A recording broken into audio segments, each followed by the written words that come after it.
Welcome on in, my Ashwings, to another installment of the Silver Age A to Z series. We are, of course, covering all of the heroes from A to Z in the current state of Flesh and Blood for the Silver Age format.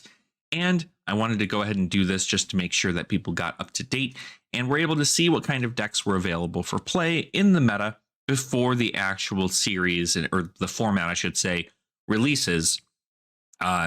And those precons come out. So what I'm doing here is going over each of these decks, kind of building them to my own base knowledge of understanding of these cards, and then putting them into the Talishar queue, playing a game and showing you kind of how the deck functions. Today, we're going to take a look at AWAD, or I call them Arakni Web of Deceit. This is the third Arakni on the list here. And this Arakni play is a bit different because it's almost like playing a warrior, but you're playing an assassin. And so there's some small intricacies to think about, but overall, I think the deck plays very well into regards that you're going to want to swing your daggers a lot more than you are going to want to swing your actual, stealth cards. But the difference between this deck compared to what you might see in Arakni Marionette in Classic Constructed is that you have Mark of the Huntsman instead of Hunter's Clave. So you have to destroy this dagger in order for you to mark your opponent. And that's still very much so worth it at the end of the day, because you do have a lot of cards that allow you to, get a dagger back. You have ways that you can go about, of course, recurring said daggers with pick up the points and up sticks and run. So we'll talk a little bit about that too. But we do have the Blade Beckoner headpiece, or I guess I should talk about Arakni's actual ability here. Arakni's ability says your attacks with stealth that are attacking a marked hero get +1, and when this hits, this gets go again. So it'll give +1 and on hit go again to any of your stealth attacks if your opponent is marked. And then at the beginning of your end phase, if an opponent is marked, you become any one of these 6 demi-heroes, which is Arakni Black Widow, which has the ability of once per turn attack reaction, discard an assassin card. Your target assassin attack, it gets +3. If it's got stealth, it gets when this hits a hero, they banish a card from their hand. This is the same effect, but banish a card from their arsenal. Arakni Orb Weaver is an instant speed ability, and Graphene Chelicera costs 1 less to activate. This is an instant ability. You discard an assassin card, equip a Graphene Chelicera if you do not have one already. And then your next attack with stealth this turn gets +3. So you need to activate this ability before you play a stealth attack, so that way it gets the +3. Arakni Redback is another reaction one here to discard an assassin card. The next one will get +3, and if it's got stealth, it will get go again.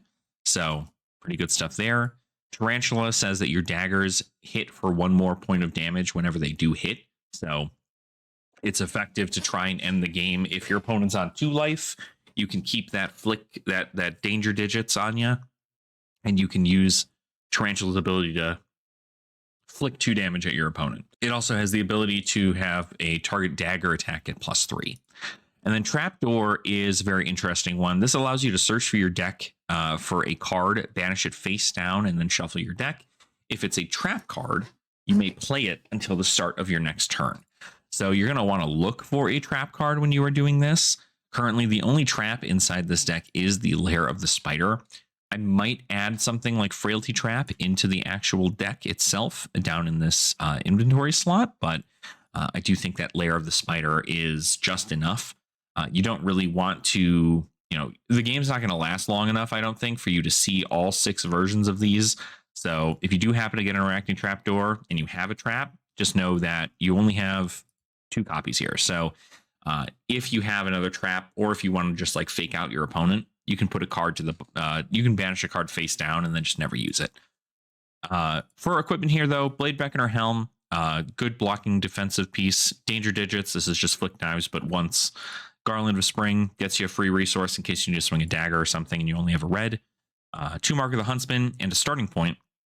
Starting point is pretty good here because it allows target attack to get go again only if you've played a card or activated an ability this reaction step. So you can utilize this whenever you are in any of these modes. So if you're in any of these reaction modes, let's say once per turn attack reaction, or if you play an attack reaction, right? So this is the important part here, is doing that. So this essentially is Snapdragon scalers for something, so long as you are just doing it on that first chain link there. So keep that in mind for that. But otherwise, we do have the main deck here. We are running Bites. Bites allows us to destroy our daggers when we attack with them to mark our opponent. And then, of course, if we do this, if we swing 3, it hits them. We mark our opponent, and then if we mark our opponent, this will then get the on hit of +4 and go again, or +1 and go again with Arakni's ability if we're here. So it's a way for us to destroy our daggers and also buy them back again with the pick of the points and with the upsticks and runs. So it is important to just keep those in mind. You're going to want to try and flick more than likely, but if you can try and save these to the end game also, to try and maybe flick your Graphene Chelicera at your opponent as opposed to your Hunter's Claves or your Mark of the Huntsman. Cut from the same cloth. This is a pretty good one here. Target opponent reveals their hand if an attack reaction card is revealed this way. You mark them, and your next dagger attack this turn gets +4. So this allows you to look at your opponent's hand for one, which is really going to help you with your decision for the rest of the combat chain there. And then also, it's going to make sure that if they do have an attack reaction, you're going to be able to mark them. Again, Lair of the Spider, 0 for 3 defense reaction. That's a trap. Marks your opponent if that attack has go again. We're running the red and the blue Mark of the Black Widow because this is our hand disruption, which is what we really want. We're running Orb Weaver Spinneret, which allows us to get a Graphene Chelicera back to our hand, or to the board. It also gives +3 to the next stealth card on red, which is more so what we're going to be doing with that one there. Pick of the point, 0 for 3, buy back a dagger. Razor Reflex, pump up a dagger or pump up a stealth attack. Scar Tissue, pump up a dagger by 3 when it hits, mark them. Spike with Blood Rot, very good, right? Pay 1, pump to 3, also make a Blood Rot Pox token. Sands the red back. Again, if your opponent's marked, which they usually are, this is going to be able to give +3 and then go again to your attack. So even if they do end up wanting to like block it with a D-react or something, this will block it out there too. To the point, target dagger gets +3 if the defending hero is marked. Instead, it gets +4. Great way to end the game. It's a 0 cost, +4. 0 for 4 on defense reactions, or on attack reactions, pretty good. 2 sides of the blade, pump up your dagger, and then also pump up a stealth attack if you really want to. Upsticks and run, beautiful card, gets you a dagger back, and also gives it +4. Again, this is a 0 for 4. Well, I guess it's a 1 for 4 if you're going to buy back a dagger, but it's a 0 for 4 if you're just looking to pump up a dagger. And then, of course, we do have the red and blue shreds, which are going to help us get over our opponent's defenses. A springboard somersault to be in place of what would be a sink below. We are running exposed to also try and mark our opponents in the reaction step. Because if you're playing against another hero that marks you, I would suggest probably not playing this. But it's still a good thing to play. And then Reaper's Call. Again, instant speed, discard, mark your opponent. Very good. Arcane Polarity. This is a great way to get over, to heal off of our opponent's arcane damage. So if our opponent is just kind of sending just rune chants at us, Arcane Polarity might be the best one there for that. Of course, we have Oasis Respite for Wizards. We have AB2 for Wizards, a Double Trouble in case we are trying to kind of banish more cards from our opponent's deck or try to push that 1 point of damage over our opponent.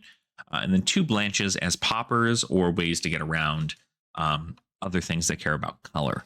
So that's pretty much it. That's the deck. So again, we're going to be attacking with our daggers a whole lot, and then we're probably going to be just sending some stealth cards every now and again. But it's mainly just going to be daggers trying to mark our opponent and then sending some stuff over there. So let's go ahead and send this into the Talishar queue and see how Awad does in Silver Age. All right. Looks like we are going up against a Marlin. This is going to be interesting because I'm wondering if they're on Harpoon or if they're on something else. I think we probably are okay with what we have here. I think we have enough. But let's just go ahead and send it and see. They are on Harpoon, so very interesting. I kind of expected this to be Red Spine Manta, but I'm curious to see how they're going to make Harpoon work. Again, it's a new format to a lot of people, so while a lot of us have been doing stuff for like Project Blue for a little while, I know we're going to get a lot of people who are going to try out their favorite heroes and see how they play, and this is going to kind of be the way they go about doing it. So, but I mean, hey, Hammerhead Harpoon, luckily in our situation, Overpower is really, really good for us because we don't have like we have a lot of reactions. So okay, perfect. So let's go ahead and do that here. Let's go ahead and send so 2 sides of the blade.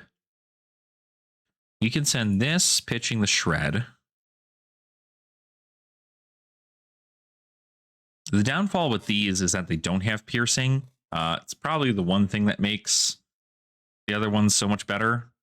I think I am going to danger digits here, but I could also to the point to get over the defenses, which I probably will do here. It probably just makes more sense.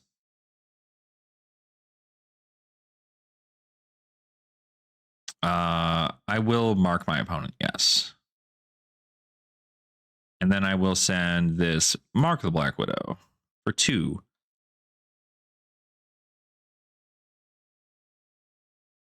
So we can get it over to 5. The thing with a Hammerhead Harpoon build with Marlin is that your opponent's going to want to block like a lot. Like you're going to want to block a lot, or you're going to want to keep your whole hand, I should say. And in most cases, you don't get to do that. Okay, so we're going to strip another card from your hand and also mark you again. So I'm going to still flip, which is pretty good. The Seafloor Salvage is an interesting card.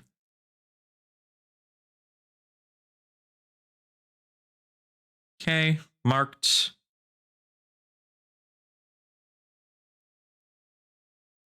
And then they're going to have to banish a card from their hand. This will get go again, but we don't have anything else we can do with that.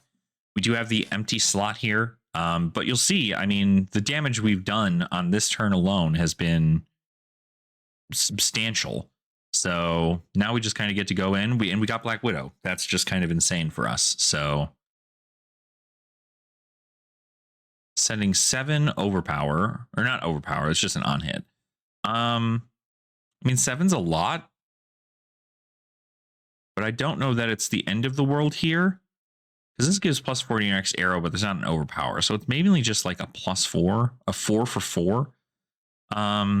We could take some damage here, but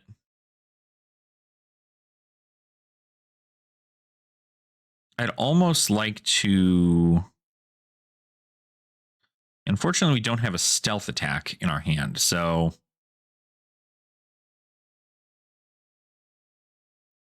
I'm probably just going to block 4.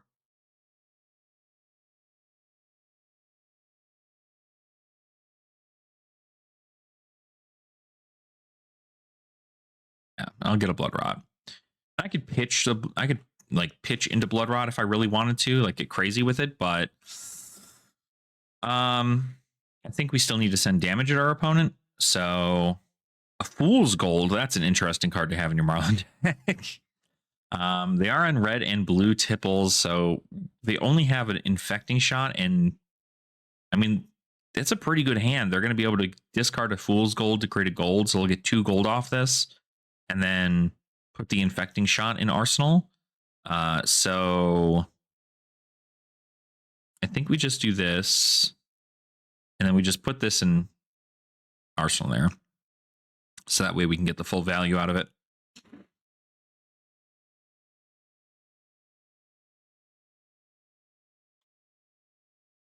Because their hand also blocks poorly, because Fool's Gold doesn't block for anything. And then they got 2 golden tipples. I will not destroy Mark of the Huntsman. I don't want to lose my daggers just yet. No. So this is a pretty interesting hand. We have a lot going on here. Tipple, I don't know that I'll block any of this, honestly. They're going to draw a card, and then they're going to load the infecting shot in their arsenal. More than likely, unless they drew another card.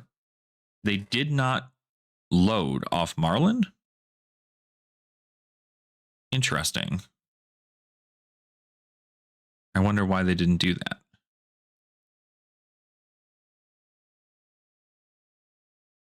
Oh, they're drawing. I see. Maybe they're just looking for a different arrow, right? Okay. Gotcha. So 7 again. This might be a world in which I give. We can't really swing the dagger here. We can swing. We can give this to this. 6. Okay, I see. Give 6, get a blood rot pox. Or give 7, sorry, and blood rot pox. Which of these do I not care about right now? I think probably the pump to the dagger makes a bit more sense here. So I might just do that. I might just do this and send that. Block 7.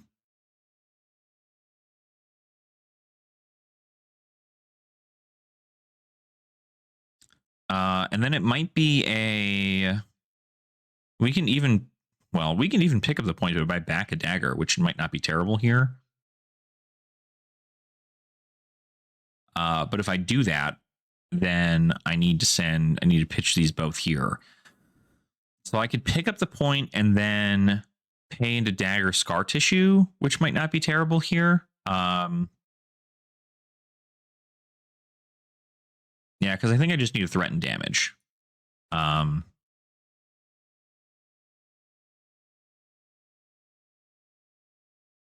Need to threaten damage, and especially if we end up getting this off, it's a 4 or it's a 3. We'll pop Garland here.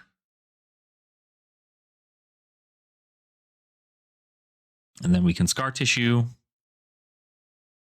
I don't know that they'll be able to send 12 at us, but I guess if they keep their whole hand, they certainly will. So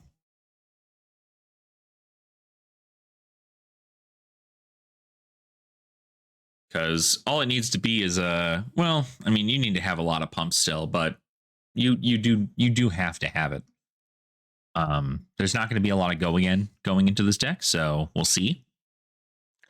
But we're going to try and mark our opponent, and then if we get a trapdoor, that's actually kind of cool. That's good for us. Trapdoor will give us a trap, which allows us to keep that in banish. Pump it up, bring it up to 4. I will mark my opponent. I will not destroy Mark the Huntsman. Close the combat chain, and we got red back. Okay. Red back, and also no stealth attacks. So we did get an Orb Weaver Spinneret, so technically we had a stealth attack. 6. Oh, this is just a Goldfin Harpoon? I'll take damage. Cool. I think that's fine. So we get to go ahead and do this. We then get to swing. We have target assassin attack at +3. They are marked, so I can give this into pitching this.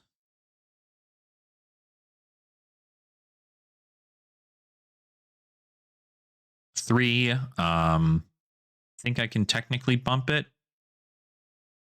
I don't know if I really want to do that, though. Well, I guess if I do that, I win on a flick, right? So stains.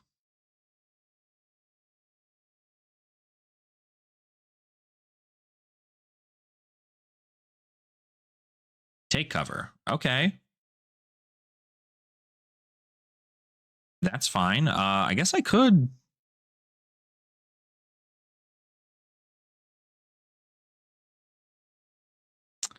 Is he going to be worth the +3? I mean, I don't really do anything else here besides getting the +3. And I don't know that they send anything against me on this. I could just. Yeah, because I'm going to return back to the Brute anyway. So I think I just need to send damage. They'll have to give me blocks. Okay.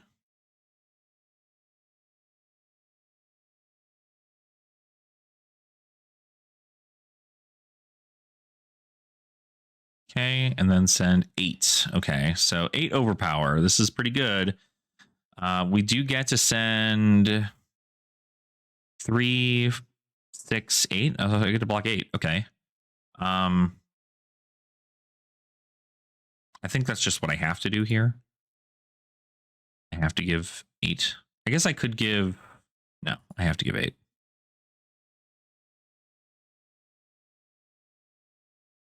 Huge for me. They have to give me 4 here, actually.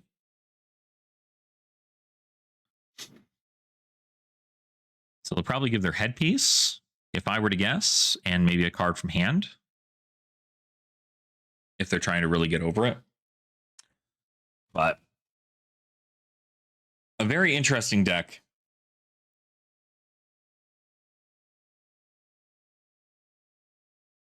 Okay, they are going to send 3, so I am going to have to threaten it. We still have a dagger, so...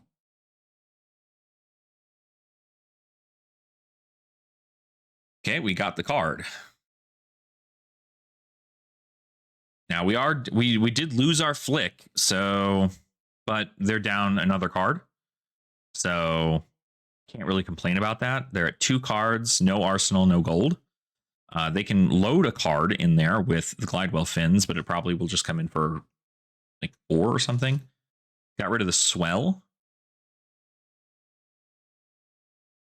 Okay. And this hand does a lot. So pitch and Glidewell.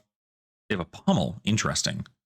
Load a Yellowfin Harpoon. Send a Yellowfin Harpoon. I could just take 5 and try to kill them. I think that's probably what I have to do here. It's a shame. Attack action card with stealth. That kind of sucks. I could just pitch the exposed, send the graphene, and then send the Reaper's Call with... I think that's what I'll do. So they don't have another pump. We'll go to 1. I will choose to show you a cut from the same cloth. I will send a cut from the same cloth. Okay, no reactions. They've got a blue fin, a red fin, a seafloor, and a pilfer. No way to load a card into there, except for, obviously, they can seafloor salvage. I will then go ahead and I will send a Graphene Chelicera pitching for 5. Why doesn't this have go again? Oh, I know why it doesn't.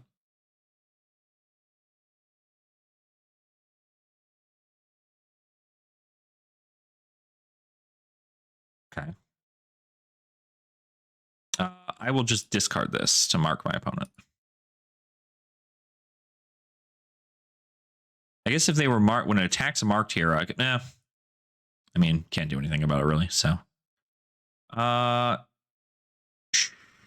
Sure. I'll banish one of my traps. Arsenal. So they can't really send anything at me, I don't think. I don't have a stealth card that I can actually hurt them with. So let's play up sticks and run. I will retrieve a dagger. Pitch. I'll bring back a Mark of the Huntsman. I will attack with a Mark of the Huntsman for 6.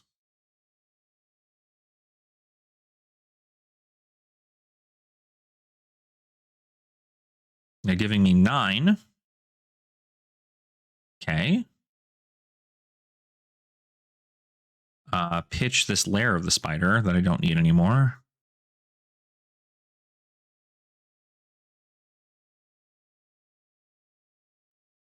All right. They're going to pass. This situation, though, we still don't have another stealth card, so very interesting. Not sure when this hand... I guess this is going to be the important part here, so we're going to play Mark of the Huntsman. Pitch.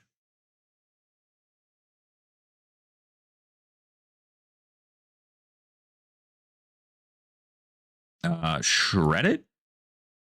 See if you have the D-React. Do you have the D-React?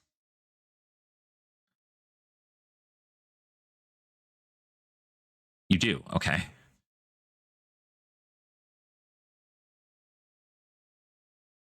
Well, that's good because that means I send this for 2 because you're marked. Bump it up to 5. Good game. Crazy, crazy stuff. I got kind of down to the wire for sure, but I think it's just you have to be a little bit more lenient with your life, I think, when you are playing assassin in this meta. Is if you know you're going to be threatening a lot of damage, you're certainly sending a lot. And we sent quite a bit. I mean, it's not as much as I would have expected it to be, just kind of sending like a casual 7 every now and again. Whereas my opponent was able to send like 12 on a turn and stuff like that. But I think for consistency, 9, 6, 7, 10, 5, 6, 7, 7, like right around that range every single turn, this is still, well over a quarter of your opponent's life that you're sending at them. And so they make some impromptu decisions up here, and then they have to block a lot more down here. And when they do, especially into a deck that has a lot of reactions, we're able to kind of make that change. So, but of course, format is certainly not solved by any means. I did really enjoy playing this hero. I think that the weapon style of attack reactions feels a lot better than the attack action style, because again, in a 40 card maximum deck, you have to be very, very resilient or reserved with your cards, right? You can't just be sending everything at your opponent unless you know it's going to overpower them and kill them. And so in those situations, if it's ripping cards out of your opponent's hand, that's one thing. If it's not, and it's just sending damage, it's a little bit easier to block that all out, keep a blue in hand, send a weapon, and pass. And I feel like in this scenario, being able to just send weapons, once I have a mark and a graphene on board, I'm pretty good to go, I think, in that scenario. So that is how it is. But overall, I think the deck performed pretty well. I'd be curious to see if this is kind of the same build that they're going to give Arakni Web of Deceit when they come out with the Silver Age deck for them. But if you enjoyed today's Silver Age A to Z video for Arakni Web of Deceit, please make sure to go ahead and like the video, subscribe to the channel as well if you have not already, and then leave a comment down below letting me know how you feel about the deck and anything you might change going into the future meta. And as always, I hope you continue to have fun in the flesh and blood, and I will see all of you beautiful Ashwings in our next installment of the A to Z series for Silver Age.